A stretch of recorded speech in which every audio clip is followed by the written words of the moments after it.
Hello, this is Rabbi Pearl, and I'd like to share with you a story and a lesson from the Holocaust.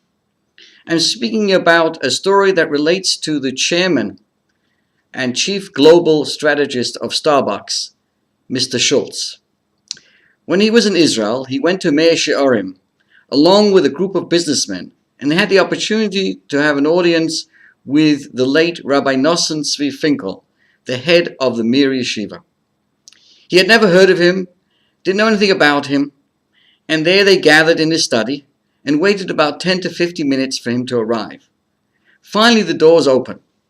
What they didn't know about Rabbi Finkel was that he was severely afflicted with Parkinson's disease. And he sat down at the head of the table, and naturally the inclination was to look away. All the businessmen didn't want to embarrass him.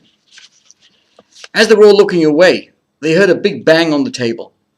"Gentlemen," Rabbi Finkel said to them, "look at me, and look at me right now." Now his speech affliction was worse than his physical shaking. It was really hard to listen to him and watch him. And he said, "I have only a few minutes, because I know you're very busy American businessman." Then he asked, "Tell me, what lesson do we have from the Holocaust?" And he called him one guy who didn't know what to do. It was like being called upon in the 5th grade without an answer. And the guy said something benign like, "We will never, ever forget." And the rabbi completely dismissed him. All the other businessmen were sort of under the table looking away. "Please, not me."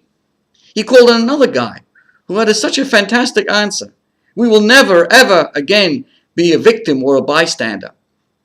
And the rabbi said, "You guys just don't get it." Okay, gentlemen, let me tell you the essence of the human spirit.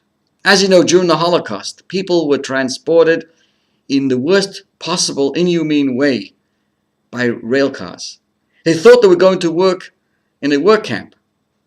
We all know where they were going. They were going to the death camp.